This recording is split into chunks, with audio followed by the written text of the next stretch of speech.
On n'y pense pas toujours, mais le langage, c'est un peu comme une immense boîte à outils. C'est avec ça qu'on décrive le monde qui nous entoure, de nos peurs les plus profondes à nos toutes dernières inventions. Alors la question c'est, comment on fait pour trouver les mots justes? Que ce soit pour décrire une maison qui fait peur, une télé dernier cri, ou même pour parler d'Internet. C'est ce voyage au cœur de la création des mots qu'on va faire ensemble. Allez, on y va. On va commencer par la base, par le commencement. Le langage qu'on utilise pour parler de ce qu'on ressent. Et pour ça, quoi de plus universel, de plus primaire que la peur? Voilà une phrase qu'on a tous entendue, ou peut-être même déjà dite, « Cet endroit me donne la chair de poule ». En quelques mots à peine, l'ambiance est posée, on sent le malaise. C'est fou comme une expression peut si bien capturer une réaction physique à une émotion. Prenons un mot comme « sinistre ». C'est intéressant parce que ce n'est pas la grosse terreur, hein. C'est plus subtil. C'est ce petit quelque chose d'un peu effrayant, ce qui met un peu mal à l'aise. Et c'est ça toute la richesse du langage, avoir le mot juste pour chaque nuance de ce qu'on ressent. Et justement, en revenant sur cette chair de poule, l'expression est géniale, non? Elle est hyper visuelle, on décrit une sensation en la comparant directement à la peau d'un poulet. L'image est tellement forte qu'elle est devenue le terme officiel en quelque sorte pour cette réaction. Là, on touche à un autre aspect super intéressant, les différents registres de langue. Pour parler de quelqu'un qui manque de courage, on peut utiliser le mot lâche. C'est assez direct, plutôt formel. Mais on peut aussi dire poule mouillée, et là tout de suite c'est beaucoup plus familier, presque un peu enfantin. C'est la même idée, mais l'ambiance, elle, est complètement différente. Ok, on a parlé des émotions, de ce qui se passe à l'intérieur. Maintenant, on change de décor. Passons au monde extérieur, celui des objets.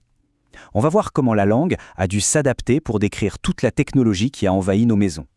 C'est le genre de phrase typique qu'on entend « Je ne peux pas apprécier le niveau graphique et les détails sur notre vieille télé ». Ça montre bien le problème. La technologie avance et tout d'un coup, on a besoin de nouveaux mots pour décrire ce qu'elle peut faire et ce que notre vieux matériel, lui, ne peut plus faire. Et ce nouveau vocabulaire, c'est souvent une vraie soupe à l'alphabet. HDTV, USB, DVI, HDMI. Au début, ça sonne comme du jargon d'ingénieur. Mais aujourd'hui, eh bien, ce sont des mots qu'on utilise tous les jours ou presque pour parler de nos télés, de nos ordinateurs. La langue ne crée pas que des mots techniques, elle invente aussi des expressions. Prenez la totale. L'analogie avec le hamburger est juste parfaite pour comprendre. Quand on commande un burger et qu'on demande la totale, on veut tout. Fromage, bacon, salade, bref, toutes les options. Eh bien, c'est pareil pour une voiture ou un nouvel appareil. Évidemment, qui dit la totale, toute option comprise, dit souvent un prix qui monte en flèche, ce qui nous amène logiquement à la question qu'on se pose tous avant de sortir la carte de crédit. En anglais, par exemple, il y a cette expression « How much would this set me back ?» C'est une manière beaucoup plus familière, plus naturelle de demander combien ça coûte.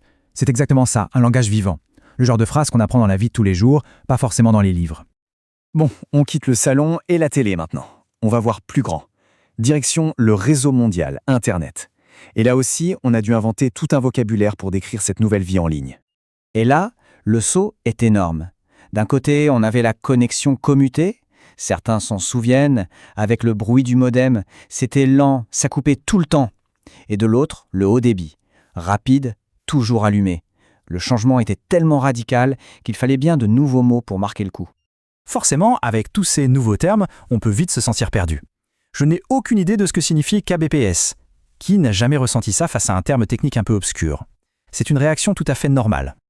Alors, ces fameux kbps, 512 par exemple, ça veut dire kilobits par seconde. C'est juste une unité de mesure de la vitesse.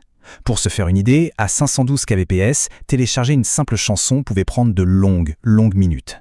C'était ça, la réalité de l'Internet à l'époque. Et puis, tout s'est accéléré. On est passé à des vitesses bien plus élevées, comme 2 mégaoctets par seconde. On parle là de quelque chose des dizaines de fois plus rapide.